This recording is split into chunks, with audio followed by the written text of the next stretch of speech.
سرایا، غنائم، انفال، فے سے کیا مراد؟ سرایا تو وہ اس کو کہتے ہیں اہل سیرت کی اصطلاح میں۔ حضرت رسالت مآب صلی اللہ علیہ وسلم نے جو جنگیں ایسی کی ہیں جس میں آپ خود نہیں تشریف لے گئے، خود گئے ہیں تو وہ غزوہ ہے۔ یہ غزوہ وہ ہے جو آئندہ مستقبل کسی زمانے میں ہونا تھا، اور رسول اللہ صلی اللہ علیہ وسلم نے پہلے سے پیشن گوئی فرما دی کہ فلاں غزوہ ہوگا۔ تو جو پیشن گوئی کی ہے اور وفات کے بعد ہوا ہے وہ بھی غزوہ ہے، اور حیات طیبہ میں خود تشریف لے گئے ہیں تو وہ بھی غزوہ ہے۔ جیسے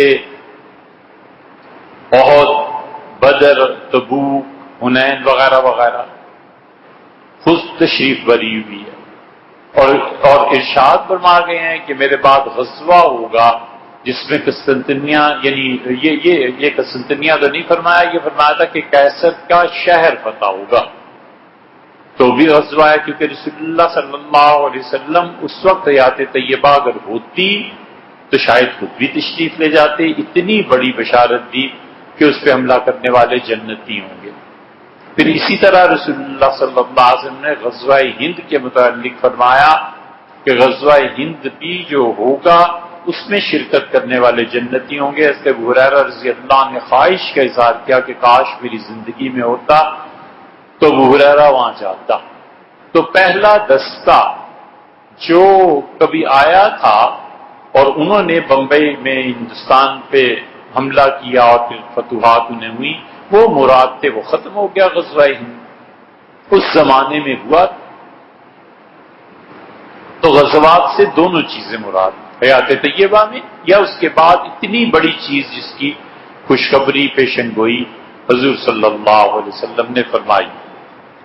پھر دوسری بات آپ نے یہ فرمائی ہے کہ غنائم، غنائم غنیمت کا مال، غنیمت کے مال میں جو لڑائی کے بعد آتا ہے، شرعاً جو جہاد ہوتا ہے، اس جہاد کے بعد دشمن کا مال جو حاصل کیا جاتا ہے، حربی کافر کا مال، اسے مال غنیمت کہتے ہیں۔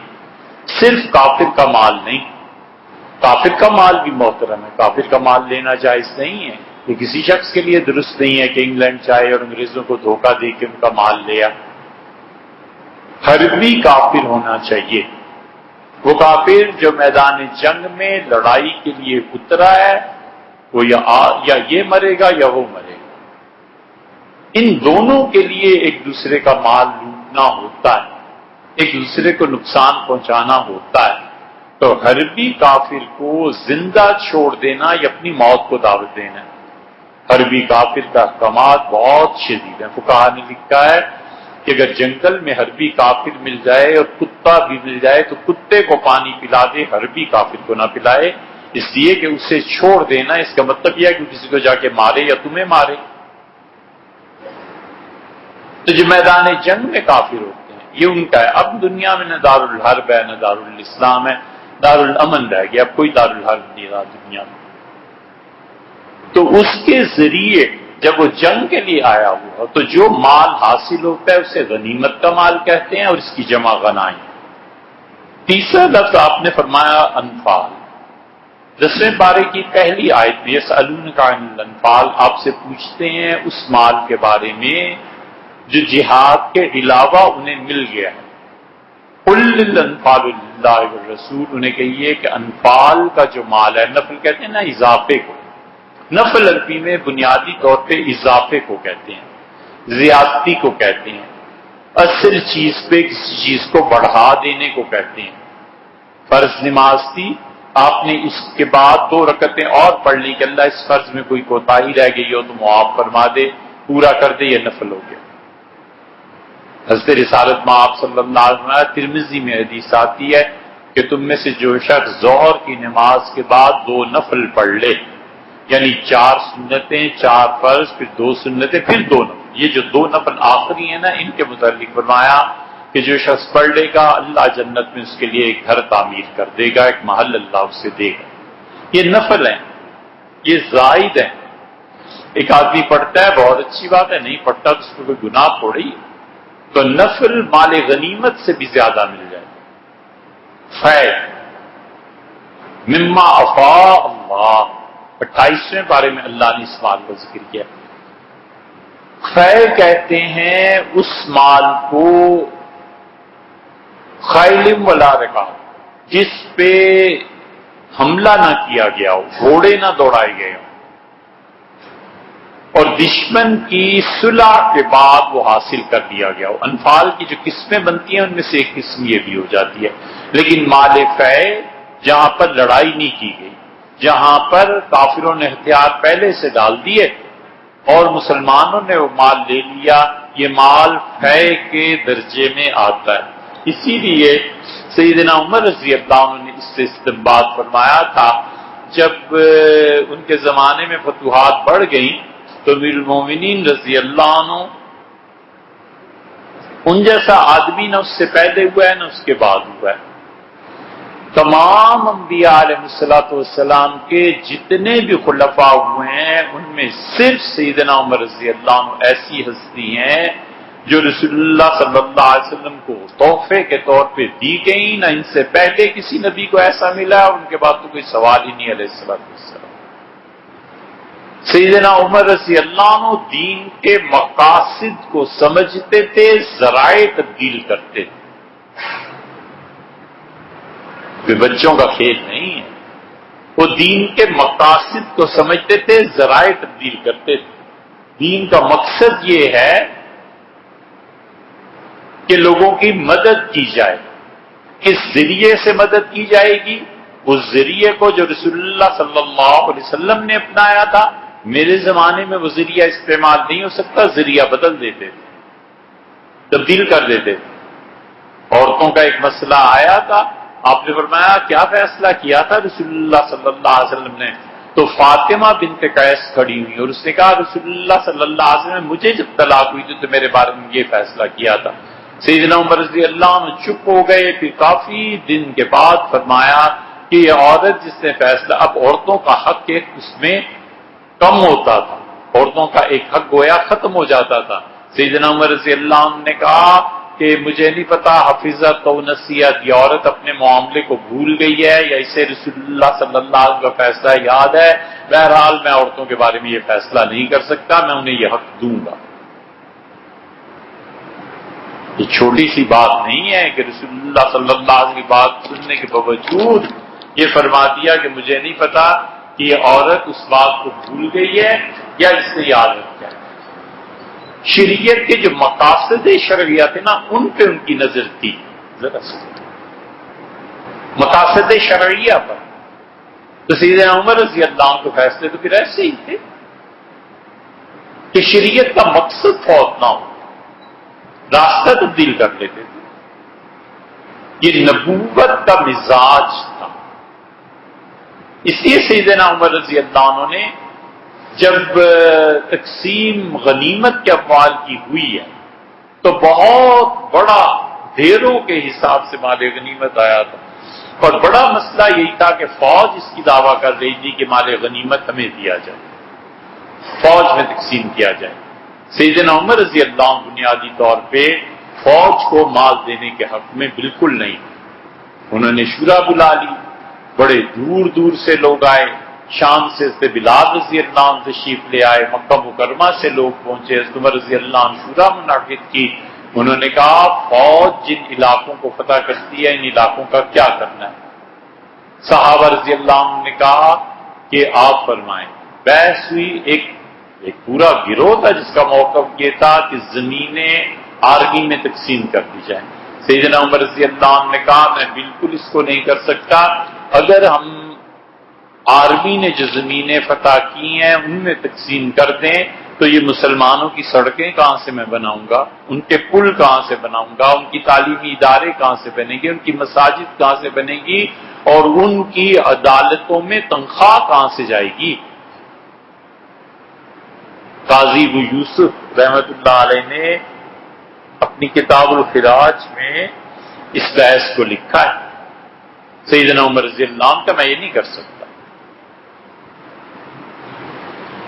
اور اڑ گئے صحابہ رضی اللہ عنہ بھی، وہاں تو اختلاف رائے تھی، بحث تھی، شورا تھی، کوئی ایسے تھوڑا ہی تھا کہ جا کر امیر المومنین کی تعریف کریں اور کوئی بھی کام نہ کریں، اور باقاعدہ بحث ہوتی تھی. اور اڑے بھی کون؟ عبد الرحمن ابن عوف اور بلال رضی اللہ عنہما دونوں. انہوں نے کہا نہیں امیر المومنین، یہ ہم نے خون دیا ہے، اپنا خون پہ یہ زمینیں حاصل کی، خون ہمارا پہ اور آپ ہمیں نہ دیں. پھر ایک دن فرمایا عاشورہ کے اجلاس میں کہ رات عشاء کی نماز پڑھ رہا تھا میں، تو میرے ذہن میں اچانک آئی جس میں اللہ نے مال فے کا ذکر فرمایا. یہ فے ہے نا، اس کی ایک شاخ پھر حضرت عمر رضی اللہ عنہ کی. پھر حضرت عبد الرحمن ابن عوف رضی اللہ عنہ اپنے موقف سے دستبردار ہو گئے. حضرت بلال رضی اللہ عنہ کا کہ عمر تمہیں ضرور تقسیم کرنے پڑے گی. وہ اتنا زیادہ ان کا اصرار تھا. بلال بھی ظاہر ہے بڑے آدمی تھے، سیدنا عمر رضی اللہ عنہ اس سے بھی بڑے آدمی تھے. حضرت عمر رضی اللہ عنہ بحث مباحثہ سارا رہا تو وہ کچھ ناگوار ان کا اللہ میری بلال سے جان چھڑا دے. لوگ کہتے تھے کہ بلال رضی اللہ عنہ شام گئے اور انتقال ہو گیا، عمر رضی اللہ عنہ کی جان ایسے چھوٹ گئی. لوگ کہتے ہیں امیر المومنین رضی اللہ عنہ کا تو پورا. بہرحال یہ ہوا یا نہیں ہوا، لیکن یہ باقاعدہ مال فے، فوج کی تقسیم، ان کے اخراجات کی تقسیم، لوگوں کا یہ مال فے کی ایک جز ہے جو آپ نے فرمایا. اس سے کیا مراد ہے؟ اس سے یہ مراد. اسی لیے دنیا میں جب انقلابات آتے ہیں اور اسلامی نظام جب قائم ہوتا ہے تو اس میں فوج کے ساتھ ساتھ پورا پبلک کا حصہ الگ کیا جاتا ہے کہ اتنا پیسہ ہے جو رفاع عامہ پہ خرچ کیا جائے گا، اتنا پیسہ ہے جو تعلیم پہ خرچ کیا جائے گا، اتنا پیسہ ہے جو فوج پہ خرچ کیا جائے گا. یہ پورا بجٹ، پورا حساب کتاب ہوتا ہے. ایسے نہیں ہوتا. آپ سیدنا عمر رضی اللہ عنہ کو دیکھتے نہیں کہ انہوں نے اپنی فوج میں ایک مدت کے بعد اعلان کرا دیا، اپنی خلافت میں خط لکھا.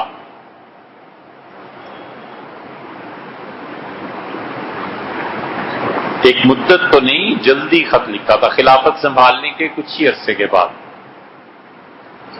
فرمایا ساری فوج کو کہ تم جس کمانڈ میں بھی ہو، جہاں بھی لڑ رہے ہو، 50,000 گھوڑے مدینہ منورہ میں ہر وقت تیار کھڑے ہیں، تم جب چاہو مجھ سے طلب کر سکتے.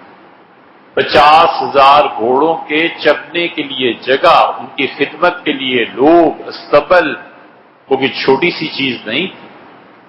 50,000 گھوڑوں پہ خرچہ کتنا آتا ہوگا. اور جب قحط پڑا ہے تو حضرت عمر رضی اللہ عنہ نے کھول دیا، فوج کا سارا حصہ عوام کو دے دیا. تشریف لائے اور فرمایا 12 دروازے ہیں اس چراگاہ کے. فرمایا اسلم ہیڈ تھے نا وہاں، فرمایا اسلم سارے دروازے کھول دو، جو آئے اسے چرنے سے جانوروں کو منع نہ کرنا. یہ ہے حکمت، اور یہ ہے اکانومی پہ نظر. فرمایا مدینہ منورہ میں ایسی عورتوں کو جانتا ہوں جن کے پاس صرف ایک اونٹنی ہے، اور اگر وہ مر گئی تو عمر پر بوجھ پڑ جائے گا، بیت المال پر بوجھ پڑ جائے گا. ایک اندھی اونٹنی والا بھی آئے نا، کوئی مرد یا عورت، اس کو بھی چرنے دینا. فرمایا بیت المال پہ بوجھ نہ ڈالنا.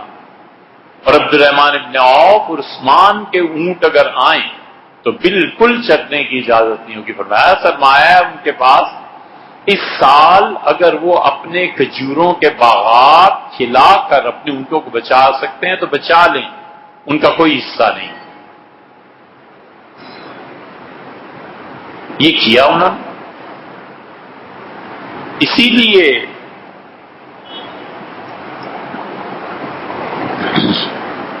سیاسی حالات نہیں کہہ رہا، وہ تو سیاست کو تو آپ لوگ جانے، حکومت والے میں اس سے کوئی غرض نہیں.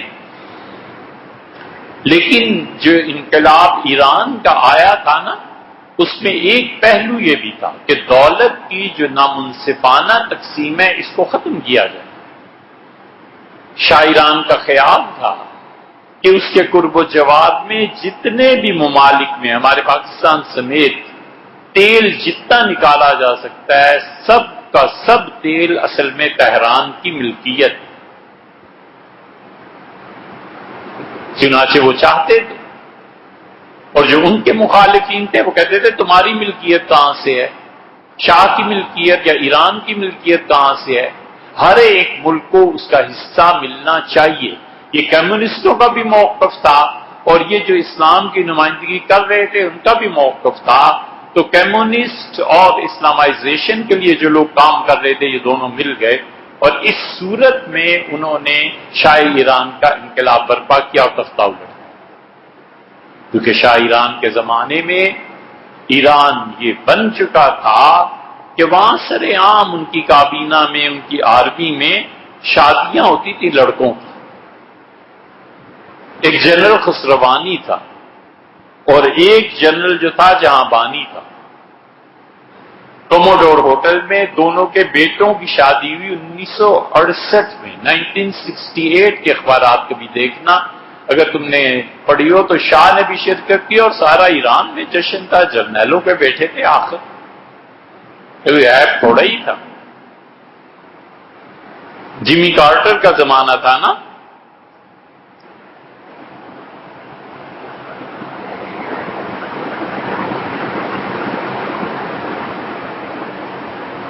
CIA کا دور تھا.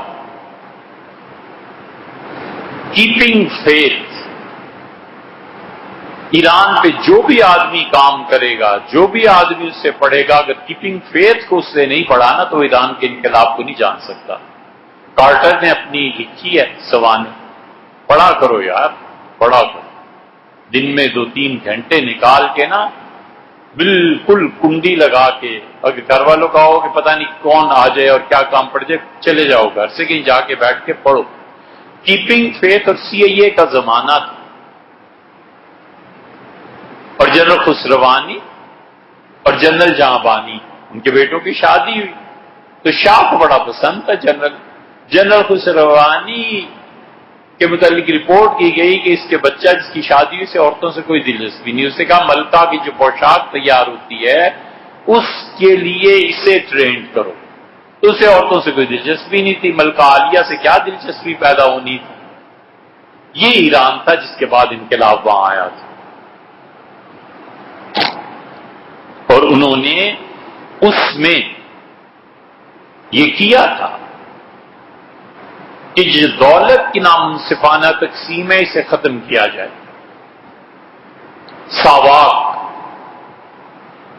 وہ اس زمانے میں ویسے ہی کام کر رہی تھی جیسے پاکستان میں انٹیلیجنس ایجنسیز. یہ ہمارے یہاں سن 50 میں شروع ہوا تھا. جوان آفیسر پولیس کا بڑا خوبصورت کیا کہنے پتہ نہیں جہنم کی آگ میں گیا ہے بھر گئی ہے اس کی قبر میں یہ زندہ ہے نہیں ہے تو اللہ تعالیٰ اسے جلدی جہنم میں ڈالے.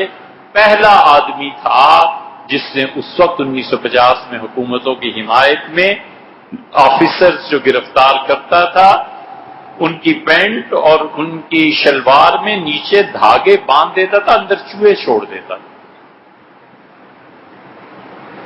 ساواک والے اس سے بدتر کرتے تھے. انہوں نے ریچھ پالے ہوئے تھے جس سے جو راز اگلوانا ہے ریچھ کے سامنے پھینک دیتے تھے. ریچھ بس وہ پھر ریچھ انٹرنیشنل مشہور ہو گئے. پھر ہوا جو کچھ بھی ہوا. یہ جو دولت کی نامنصفانہ تقسیم ہے نا اسی لیے شریعت اس پہ سخت پابندی لگاتی ہے اور شریعت اسے جڑ سے اکھیڑتی ہے گردن پکڑتی ہے آ کے کہ دولت کی نامنصفانہ. اور یہ دولت اگر مذہبی رہنماؤں کے پاس چلی جائے وہ مذہبی رہنما جو بکتے ہیں ولیعذ باللہ تو دنیا رہتے ہوئے جہنم بن جاتی.